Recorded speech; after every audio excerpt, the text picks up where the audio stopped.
আমরা তো প্রায়ই শুনে থাকি আমাদের পৃথিবীর মতো দেখতে আরও একটা পৃথিবী আছে। ওখানকার মানুষজন, আবহাওয়া কি রকম হয় তা ভারী আমাদের জানতে ইচ্ছে করে, কিন্তু এসব জানা মানুষের কাছে অসম্ভব। আর আমরা জানি মানুষের কাছে কোনো কিছুই অসম্ভব না।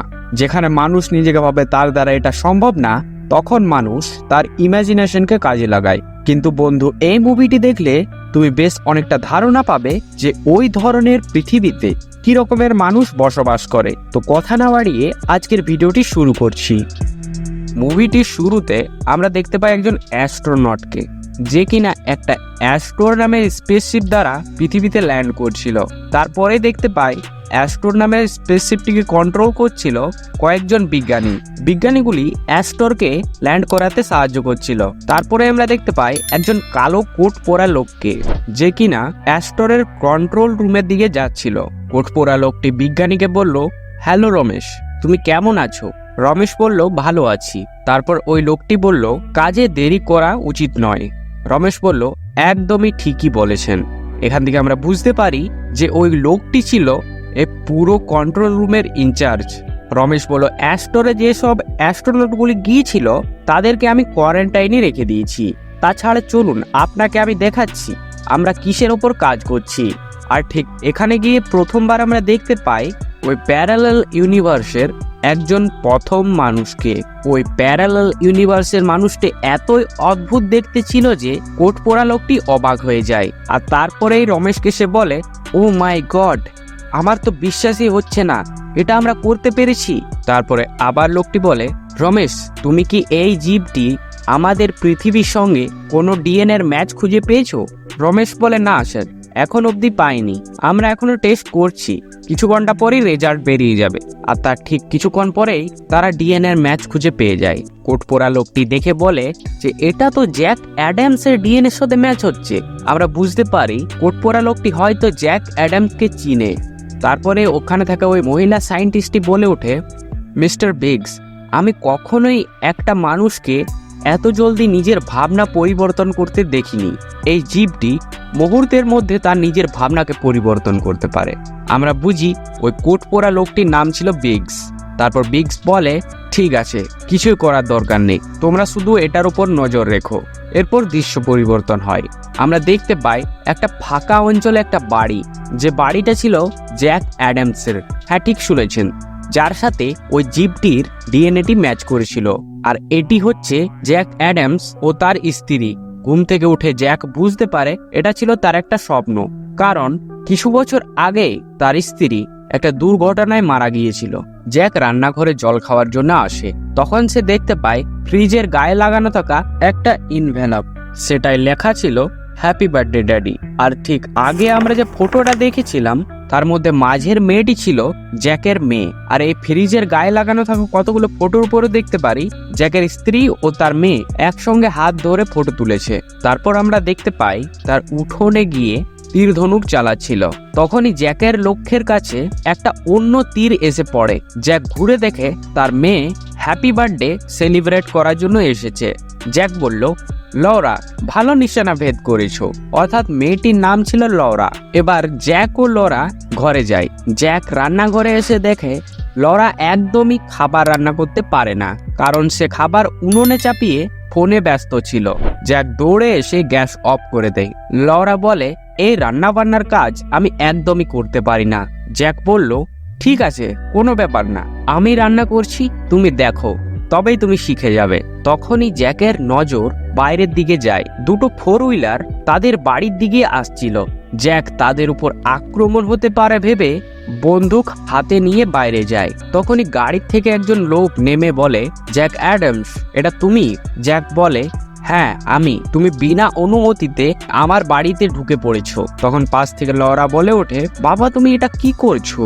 ওরা হয়তো আমাদেরকে জানে। তারপর আরেক ব্যক্তি গাড়ি থেকে নেমে বলে, জ্যাক, জায়গাটা তো খুব সুন্দর। জ্যাক তাকে দেখে চিনতে পেরে যায়। জ্যাক বলে, অ্যালেন, তুমি কি করতে এখানে এসেছো? অ্যালেন বলে, আমি শুনেছিলাম এখানে একটা বার্থডে পার্টি আছে, এখানে বক্স আছে, ডিজে আছে, অনেক মজা হচ্ছে, এটাই আমি শুনেছি। আমি ভাবলাম এই পার্টিতে আমিও যোগদান দিই, তাই এখানে এসেছি।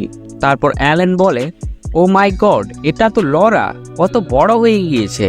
জ্যাক বলে, হ্যাঁ, এটা ভালো মা বাবার ফল। অ্যালেন বলে ওঠে, তোমার কথা শুনে মনে হচ্ছে তুমি এই পার্টিতে আমাকে যোগদান দিবে না। আমার মনে হচ্ছে একটু আমরা পার্সোনালি কথা বলি।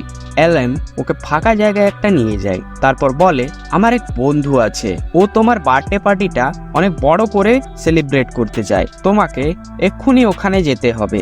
জ্যাক বলে, না, আমি আমার মেয়ের সঙ্গে আমার বাড়িতেই বার্থডে পার্টি সেলিব্রেট করব।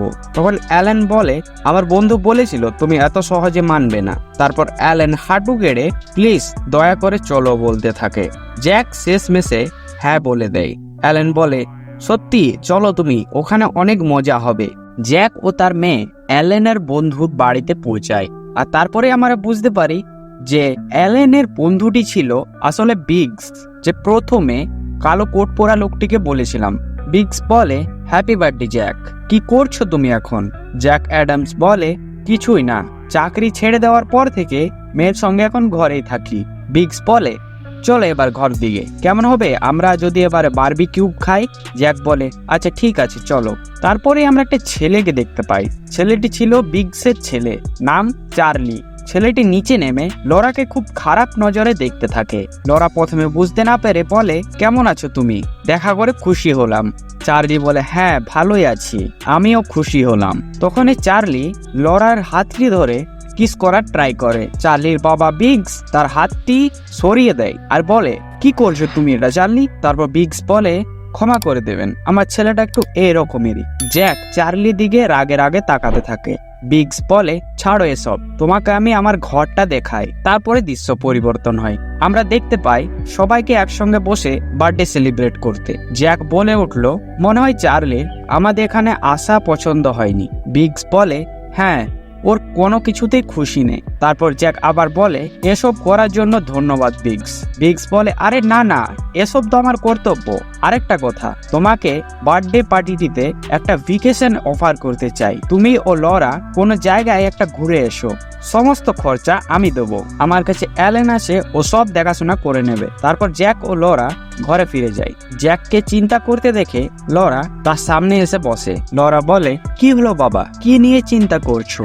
জ্যাক বলে, কিছুই না, জাস্ট তোমার মাকে মনে পড়ে গিয়েছিল একটু। হ্যাঁ বাবা, আমিও মাকে খুব মিস করি। তারপর রাত্রে বেলায় যখন লরা ঘুমোচ্ছিল, তখন জ্যাক দেখে কারা একজন তাদের বাড়ির উপর বন্দুকে করে গুলি ছুড়ছিল। লরা গুলির আওয়াজ শুনে উঠে যায়। তারপর লরা তার বাবাকে ডাকতে থাকে, বাবা কিসের আওয়াজ এগুলো, কি হচ্ছে?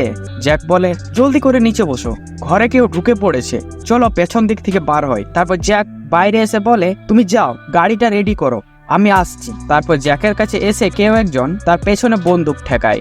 জ্যাক আর্মিতে থাকার কারণে সে জানতো তাকে এখন কি করা উচিত। যে হঠাৎ পেছনে ঘুরে তার বন্দুকটি কেড়ে নিয়ে সে লোকটিকে মারতে শুরু করে দেয়। এইদিকে লরা গ্যারাজে গাড়িটিকে তৈরি করছিল। হঠাৎ পেছন থেকে ওই গুন্ডা দলের একজন এসে লরার পেট চিপে দেয়। লরার শ্বাসকষ্ট থাকায় তার শ্বাসকষ্ট উঠে যায়। আর ওইদিকে জ্যাক সবাইকে মেরে লরার দিকে ছুটে যায়। জ্যাক বলে, লরা নিঃশ্বাস নাও, জোরে জোরে নিঃশ্বাস নাও, এইভাবে আমরা হেরে যেতে পারি না। লরা নিঃশ্বাস নাও জোরে জোরে, তোমার কিছু হবে না। তখনই লরা তার মাকে দেখতে পায়, আস্তে ঠিক হয়ে আসতে থাকে। তারপরেই জ্যাক ও তার মেয়ে বাইকে করে তাদের ঘর ছেড়ে বেরিয়ে যায়। তারা একটা হোটেলে গিয়ে তাদেরকে একটা রুম দেওয়ার অনুরোধ করে। হোটেল অনারটি তাদেরকে বলে ওঠে, এত রাতে তোমরা এখানে কি করছো? জ্যাক বলে, এখন আমার কাছে অত কিছু বলার সময় নেই, আমাকে রুম আর একটা ফোনের ব্যবস্থা করে দিন। হোটেল অনারটি বলে, ঠিক আছে আমি দেখছি।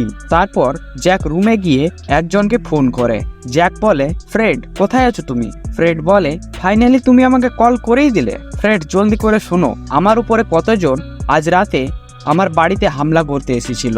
ফ্রেড বলে, আমি জানি এসব, আমার উপরও কিছুদিন ধরে হামলা চলছিল এইভাবেই, তোমার উপরও হামলা হতে পারে ভেবে আমিও তোমাকে বলিনি। তারপরে আমরা দেখতে পাই বিগসের বাড়িতে একজন মহিলা ও একজন পুরুষকে। পুরুষটি বিগসকে বলে, আমি জানতাম না তুমি এত দেরি করবে জ্যাক অ্যাডামসকে আমার কাছে আনতে। তারপর বিগস বলে, চিন্তা করো না, আমি আমার লোক পাঠিয়েছি ওদের আনার জন্য, ওরা জলদি আমাদের হাতে হবে। আর এখান থেকে আমরা বুঝতে পারি ওই লোকগুলি ছিল বিগসেরই লোক, আর এসব ষড়যন্ত্রের পেছনে বিগস আর এই লোকটি হলো এই সব কিছুর আসল। তারপর আমরা কিছু বছর আগের একটা সিন দেখতে পাই। কয়েকটি আর্মি ট্যাঙ্ক যাচ্ছিল, তাদের উপর একটা মহিলা বোমা ফাটিয়ে আক্রমণ করে। আর এই ট্যাঙ্কগুলিতে ছিল অনেকজন সৈন্যগুলির মধ্যে এটা ছিল বিগস ওখানে আঘাতপ্রাপ্ত হলে আমরা পরের সিনেই দেখতে পাই বিগসকে একটা হসপিটালের মধ্যে শুয়ে থাকতে, আর ওখানেই ওই মহিলা ও পুরুষটিকে দেখা যায়। বন্ধুরা, বিগস জ্যাককে কি ধরে নিয়ে আসতে পারবে? এরপর জ্যাকের সাথে কি কি করছে বিগস তা দেখার জন্য স্ক্রিনে দেওয়া ভিডিওটিতে ক্লিক করে দেখে নিন। ধন্যবাদ।